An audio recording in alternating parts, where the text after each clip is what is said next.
అందరికీ నమస్కారం. ఈరోజే బుధవారం, వినాయకుడికి ఎంతో ప్రీతికరమైన రోజు. ఈరోజు ఈ కథలను ఎవరైతే భక్తి శ్రద్ధలతో వింటారో లేక చదువుతారో వారికి విఘ్ననాయకుడైన ఆ వినాయకుడి అనుగ్రహం పుష్కలంగా లభిస్తుంది. సకల శుభాలు కలుగుతాయి. ప్రతి పనిలోనూ మీదే విజయం కలుగుతుంది. మరి ఆ కథ ఏమిటో ఇప్పుడు ఈ వీడియోలో తెలుసుకుందాం.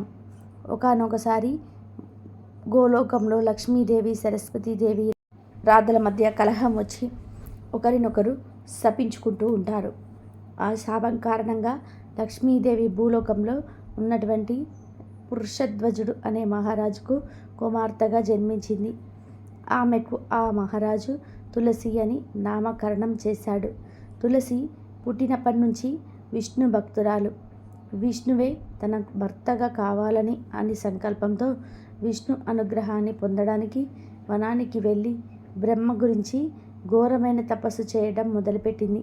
ఆమె తపస్సుకు మెచ్చిన బ్రహ్మ ప్రత్యక్షమై ఇలా పలికాడు: తులసి, నీ తపస్సుకు నేను ఎంతగానో సంతోషించాను.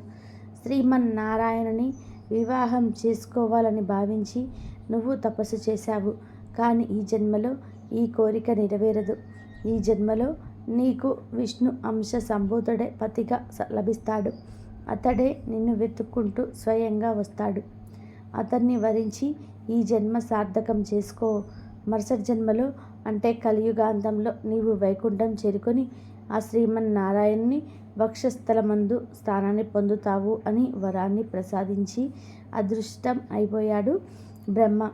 బ్రహ్మదేవుడి మాటలకు తులసి ఎంతగానో సంతోషించి నారాయణ నామస్మరణ చేసుకుంటూ తనకు కాబోయే పతి రాక కోసం ఎదురు చూస్తూ ఆమలంలోని కాలం గడుపుతూ ఉంది. ఇలా ఉండగా కొంతకాలం గడిచిన తర్వాత ఆ వనంలోనే ఉన్నటువంటి మునీశ్వరులు కొందరు వినాయక వ్రతం చెయ్యాలి అని సంకల్పించుకున్నారు.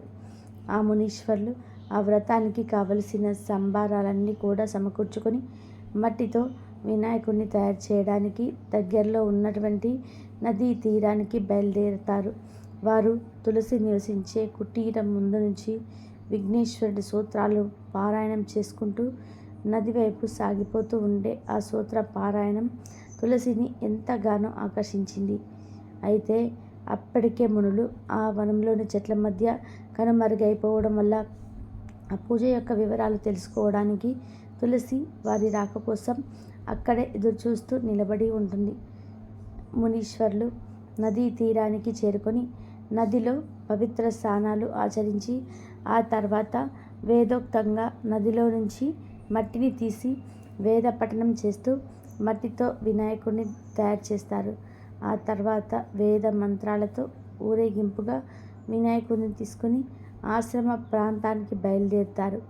వారి రాక కోసం ఎదురు చూస్తున్న తులసి అనూహ్యమైన భక్తి భావంతో వారిని అనుసరించింది. మునులు ఆశ్రమ ప్రాంతంలో ప్రత్యేకంగా నిర్మించిన చల్వ పందిరి కింద ఉచిత ఆసనం మీద వినాయకుడి ప్రతిమ ఉంచి ధ్యాన ఆవాహనాది షోడశోపచార విధానంతో వినాయక పూజ చేయడం ప్రారంభించారు ఆ మునీశ్వరులు. ఆ చుట్టుప్రక్కల నివసించే ప్రజలందరూ వినాయక వ్రతాన్ని చూడ్డానికి, ఆ తర్వాత తీర్థ ప్రసాదాలు స్వీకరించడానికి అక్కడికి వచ్చారు. వారందరికీ వినాయకుడి తత్వాన్ని విసితం చేస్తూ ఒక ముని ఇలా పలికాడు: నాయనలారా, వినాయకుడు సాక్షాత్తు ఆ పరబ్రహ్మ అవతారమే. విష్ణుమూర్తి అంటే వ్యాపించినది అని అర్థం. అంటే సర్వత్రా ఉండేది. ఇందుగలడు అందులేడు అనే సందేహం వలదు. ఆ శంఖచక్ర గదాధారుడు అన్నిటా ఉంటాడు. ఆ విష్ణువే పృథ్వీ రూపాన్ని దాల్చాడు. ఆ ప్రకృతితోటే పురుషుడైన పరమేశ్వరుడు చేయడం తేరా పరబ్రహ్మ ఈ విఘ్నేశ్వరుడు రూపంగా అవతరించాడు. కనుక విష్ణువు ఇతడే, శివుడు కూడా ఇతడే, శివకేశవుల మూలమైన ఆ పరబ్రహ్మం కూడా ఇతడే అని వివరించి చెప్పాడు. ఆ మాటలు విన్నటువంటి తులసీదేవి మదిలో బలంగా ఒక విషయం నాటుకుపోయింది. విష్ణువే విఘ్నేశ్వరుడు అని భావించింది. బ్రహ్మవరాన్ని అనుసరించి ఈ జన్మలో విష్ణు సంభూతుడు తన్ను వెతుక్కుంటూ వచ్చి వివాహం చేసుకోవాలి. విఘ్నేశ్వరుడు విష్ణు అంశ సంభూతుడు. తన్ను వివాహం చేసుకోవడానికి ఇలా వెతుక్కుంటూ వచ్చాడు అని అనుకుంది. అలా భావించి తులసి తానున్న స్థలం, సమయం, సందర్భాన్ని బట్టి మర్చిపోయి మోహావేశంతో పరిగెత్తుకుంటూ వెళ్ళి విగ్రహ రూపంలో ఉన్నటువంటి విఘ్నేశ్వరుని సమీపించి ఇలా పలికింది. స్వామి, జన్మ జన్మలకు నీవే నా పతివి, నేనే నీ అర్ధాంగిని. నన్ను అనుగ్రహించు, నన్ను వరించు. ఇదిగో నా వనమాల అంటూ వినాయకుని మెడలో వనమాల వేయబోయింది. మరుక్షణంలోనే వినాయకుడి అభయ హస్తం నిజ రూపాన్ని దాల్చి మాల వేయబోయిన తులసిని చేయి పట్టి ఆపి వాదిస్తూ ఇలా అంటుంది. ఆగు తులసి, ఆగు. మోహావేశంతో తొందరపడకు. నేను నీ పతిని కాను అని వాదించాడు. అక్కడ ఉన్నటువంటి మునులు, భక్తులు విఘ్నేశ్వరుడి విగ్రహం నుంచి వినాయకుడి చేయి మాత్రమే బయటకు వచ్చి స్వామివారి మాటలు వినిపించటంతో అందరూ ఆశ్చర్యపోయి అలాగే చూస్తూ ఉండిపోయారు. కానీ తులసి మాత్రం తన పారవస్యంలో నుంచి బయటపడలేదు. విఘ్నేశ్వరుడి విగ్రహం విష్ణువే ఆమె కళ్ళకు దర్శనమిస్తున్నాడు. ఆమె ఇలా పలికింది. స్వామి, నన్ను వారించకండి. జన్మజన్మల పుణ్యఫలం చేత మీకు అర్ధాంగినై భాగ్యం నాకు కలిగింది. ఈ అదృష్టాన్ని నాకు దూరం చేయకండి. ఈ జన్మకే కాదు, మరి ఏ జన్మలోనైనా సరే మీరే నా పతి అంటూ తులసి భావావేశంతో వినాయకుని మెడలో మాల వేసింది. ఆమె చర్యకు స్వామివారికి తీవ్రమైన ఆగ్రహం వచ్చింది. వెంటనే చీ మూర్ఖురాల అని చీత్కారంగా చూస్తూ మట్టి విగ్రహం నుంచి నిజ రూపంతో విఘ్నేశ్వరుడు సాక్షాత్కరించాడు. అలా బయటకు వచ్చిన స్వామి ఇలా పలికాడు. నీవు మోహావేశంలో విఘ్నేశ్వరుడికి, విష్ణువుకి తేడా తెలుసుకోకుండా రాక్షసంగా ప్రవర్తించావు. ఈ అసుర ఆచార విధానంతో నన్ను వధించాలని చూశావు. నీ మూర్ఖత్వానికి ఫలితంగా నీవు ఒక సుడికి ఇల్లాలు అవుతావని శపించాడు. విఘ్నేశ్వరుడు మాటలు విన్న తులసి ఒక్కసారిగా ఆశ్చర్యపోయింది. అప్పుడు అక్కడే ఉన్నటువంటి మునులు స్వామివారికి నమస్కారం చేసి ప్రార్థిస్తూ ఇలా పలికారు. స్వామి, ఈ తులసి మరెవరో కాదు, లక్ష్మీదేవియే. సాక్షాత్తు శ్రీమన్నారాయణుడి యొక్క భార్య. ఈమె శాప ఫలితంగా ఇలా జన్మించింది. విష్ణువుకే అర్ధాంగి కావాలి అనే తపనతో విష్ణుతత్వం కలిగిన మిమ్మల్ని విష్ణుదేవుడిగా భావించి వరమాల వేసిందే కానీ ఎటువంటి దురుద్దేశంతోనూ కాదు.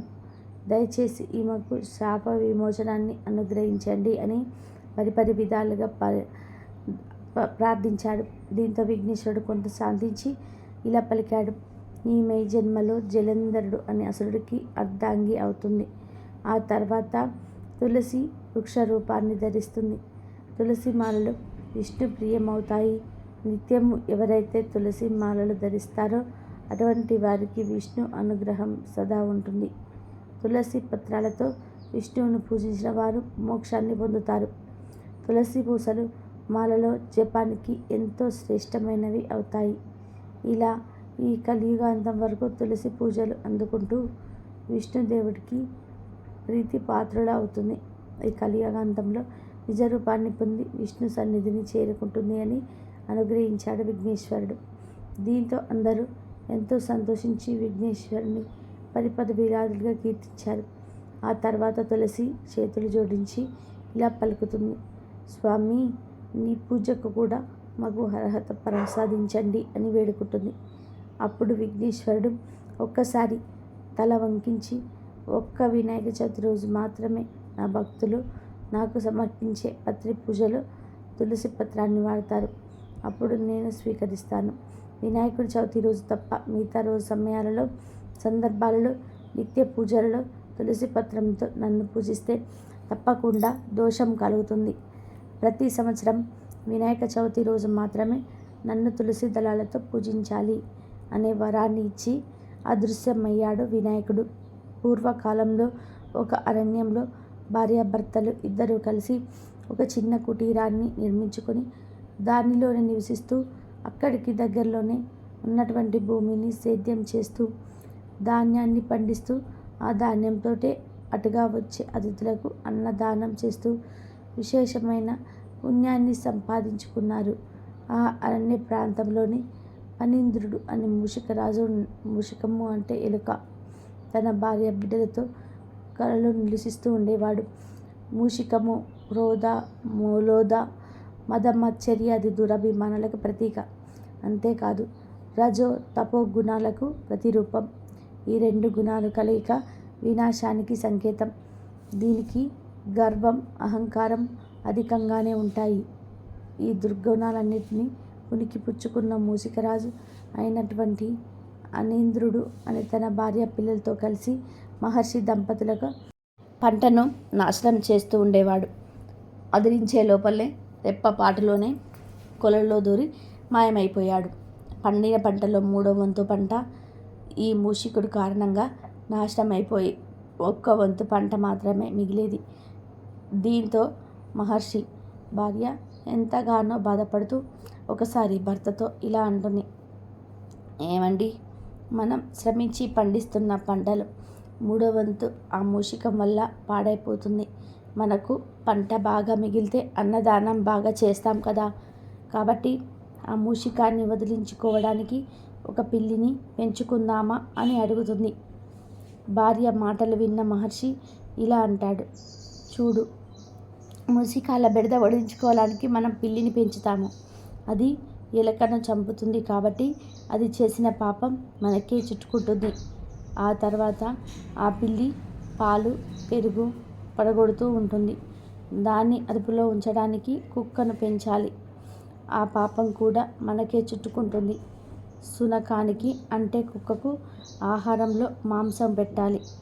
అందుకోసం జీవహింస చెయ్యాలి. అది ఇంకా మహాపాపం. ఇలా ఒకదాని వెంట మరొక పాపం చేసే బదులు ఆ మూషికాలని మన అతిథులు అనుకో. అప్పుడు వాటికి ఆహారము లభిస్తుంది, మనకి ఆతిథ్య ఫలం కూడా దక్కుతుంది. ఈ విధంగా మహర్షి సమాధానపరిచిన మీదట ఆయన భార్య ఎంతగానో సంతోషించి ఆ మూషికాల విషయం పట్టించుకోవడమే మానేసింది. ఇలా సాత్విక స్వభావంతో ఆలోచిస్తే రజో తపోగుణ రూపమైన మూషిక రాజైన అనీంద్రుడు తన స్వాభావిక గుణం చేత వేరేలా ఆలోచించాడు. మహర్షి ఇంటిలోకి ప్రవేశించి వారి దుస్తులను కొరికి పాడు చేసేవాడు. వానప్రస్థ ఆశ్రమ జీవితాన్ని గడుపుతున్న ఆ మహర్షి దంపతులు తమకున్న కొద్దిపాటి నారబట్టలను, మూషికలను పాడు చేస్తున్న ఆ చినిగిన బట్టలనే కట్టుకుంటూ కాలాన్ని గడుపుతున్నారు. ఇలా కొంతకాలం గడిచిపోయింది. ఒకరోజు అదే మార్గంలో ప్రయాణిస్తున్నటువంటి భరద్వాజ మహర్షికి వీరు ఆతిథ్యాన్ని ఇచ్చారు. ఆయన అఖండ తపస్సంపన్నుడు. ఆయన తలుచుకుంటే వెంటనే సూక్ష్మ శరీరాన్ని ధరించి కైలాసాన్ని చేరుకొని సాక్షాత్ పార్వతీ పరమేశ్వరుల దర్శనం చేసుకోగలడు. ఎప్పుడు కావాలంటే అప్పుడు పొందదగిన గొప్ప యోగీశ్వరుడు, మహాశివ భక్తుడు. అటువంటి భరద్వాజ మహర్షి ఆతిథ్యాన్ని స్వీకరిస్తూ ఈ మూషికాల ఆగడాలను కనిపెడుతూనే ఉన్నాడు. వాటిని భరిస్తున్న ఈ మహర్షి దంపతుల సహనాన్ని గమనిస్తూనే ఉన్నాడు.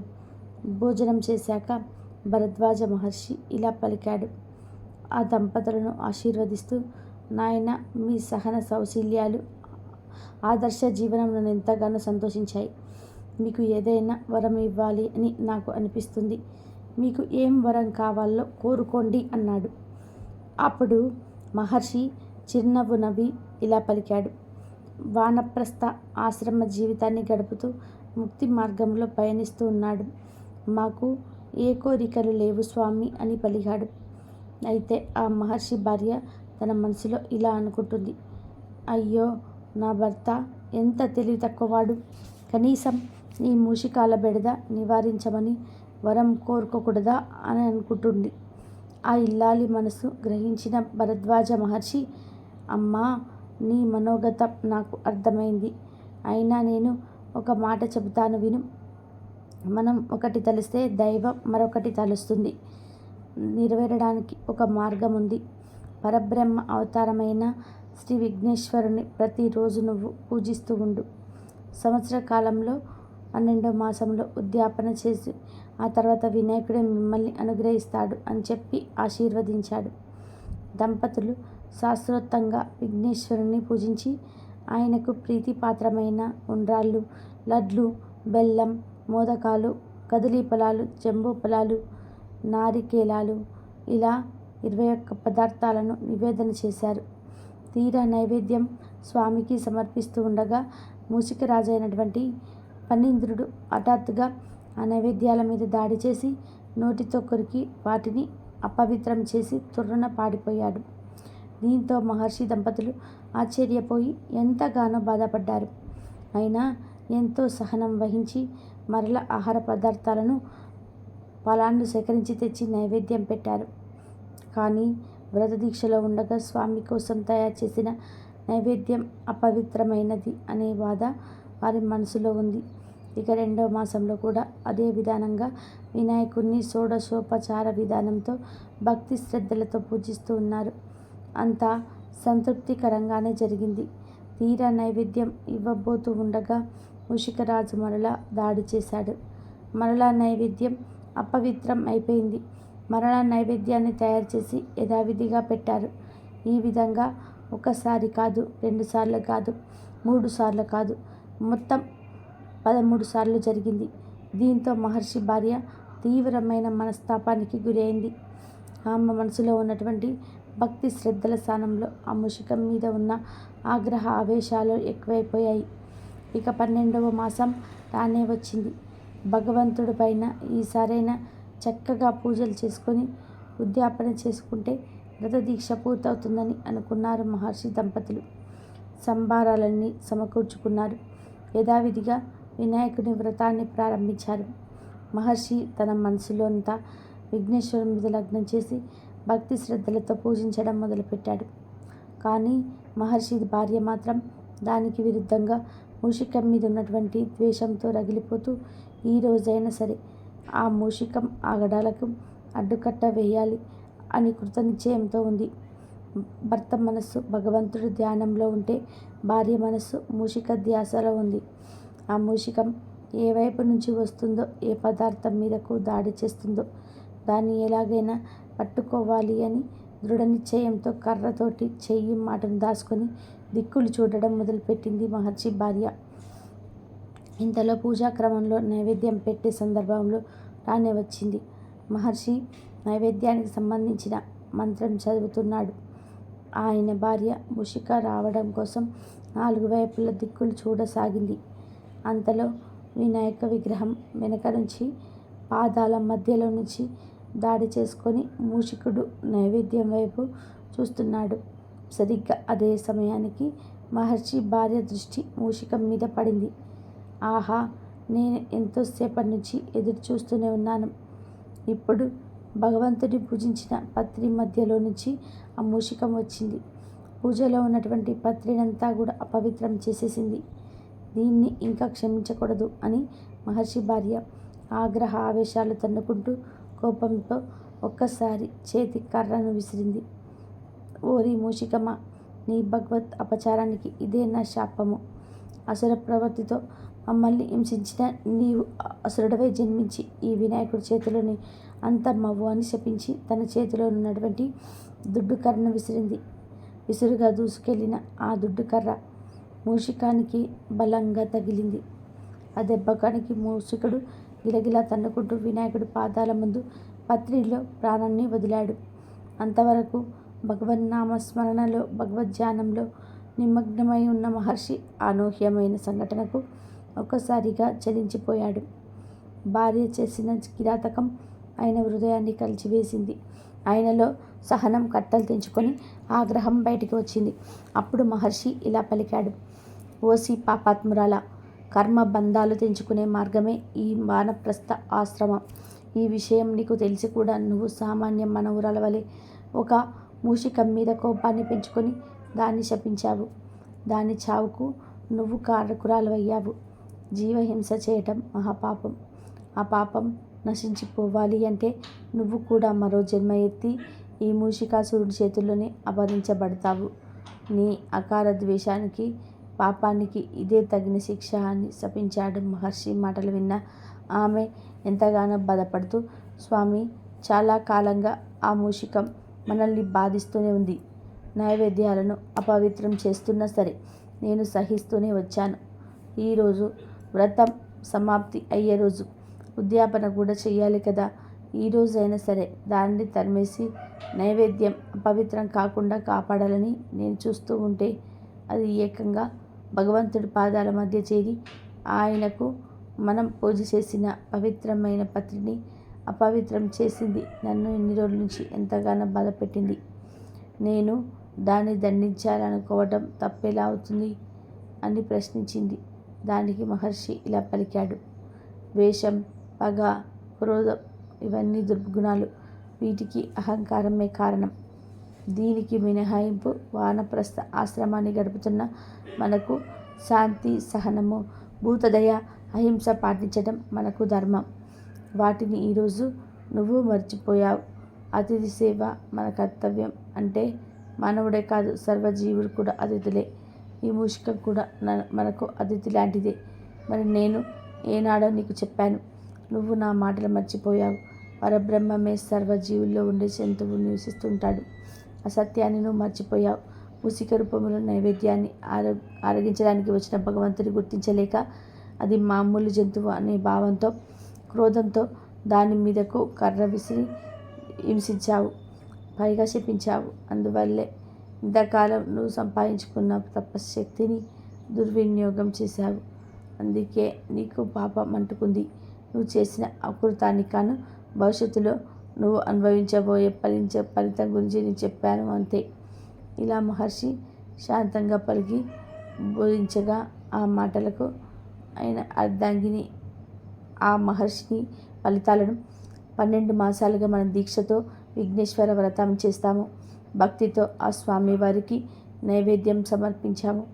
ఆ నైవేద్యాన్ని మూషికం తినడం వల్ల ఆ స్వామి పాదాల వద్దే తన జన్మను సాలించింది. ఇదంతా స్వామివారి సంకల్పమే. మరొకటి తెలిసే స్వామివారు మరొకటి తలిచాడు. ఇది దేవరహస్యం. నీకు ఒక దారి చూపిస్తాడు అని చెప్పాడు మహర్షి. ఆ ఇల్లాలు మాటలు విని నేను కృతజ్ఞురాలని, మరో జన్మ ఎత్తి త్వరగా నీ పాద సన్నిధికి చేరుకోవడానికి ఇప్పుడే నేను ఈ జన్మ చాలిస్తున్నానని చెబుతూ ముందుకు వంగి భర్త పాదాల మీద పడి ఓం గం గణపతయ నమః అని అంటూ విఘ్నేశ్వరుని తలుస్తూ తన యోగశక్తితో శరీరాన్ని చాలించింది. ఎంతో పవిత్రమైన, విశేషమైన ఈరోజు అంటే బుధవారం రోజు ఈ కథలను విన్నా, చదివినా, చెప్పినా, వినిపించిన సకల శుభాలు కలుగుతాయి. జన్మ దోషాలు తొలగి కోటి జన్మల పుణ్యం వస్తుంది. విఘ్నేశ్వరుని మంత్రాలు అత్యంత శక్తివంతమైనవి. హిందూ సాంప్రదాయం, శైవం, వైష్ణవం అన్ని కూడా ప్రాంతాల్లోని అన్ని ఆచారంలోనూ వినాయకుడి ప్రార్థన, పూజ సాధారణం. ఓం గం గణపతియే నమః ఈ మంత్రం చాలా విశేషమైనది. అంటే దేవతలే వందనం చేస్తున్నామని అర్థం. గణపతి మూలాధార చక్రం నుండి అధిపతి. అందువల్ల ఈ మంత్రంతో మూలాధార చక్రానికి శక్తి లభించి ఉత్తేజితమవుతుంది. ఈ మంత్రాన్ని జపించడం వల్ల ఆటంకాలు తొలగిపోతాయి. ఓం శ్రీం హ్రీం క్లీం గ్లౌం గ్రహ గణపతియే నమః ఈ మంత్రం కూడా చాలా శక్తివంతమైనది. దీన్ని శుచి, శుభ్రతలతో 21 సార్లు పఠిస్తే, ఉచ్చారణ లోపం లేకుండా స్వామిని పూజిస్తే సకల శుభాలు కలుగుతాయి. కోరిన కోరికలు నెరవేరుతాయి. స్వామి అనుగ్రహం మీకు కలుగుతుంది. ఓం గం గణపతియే నమః.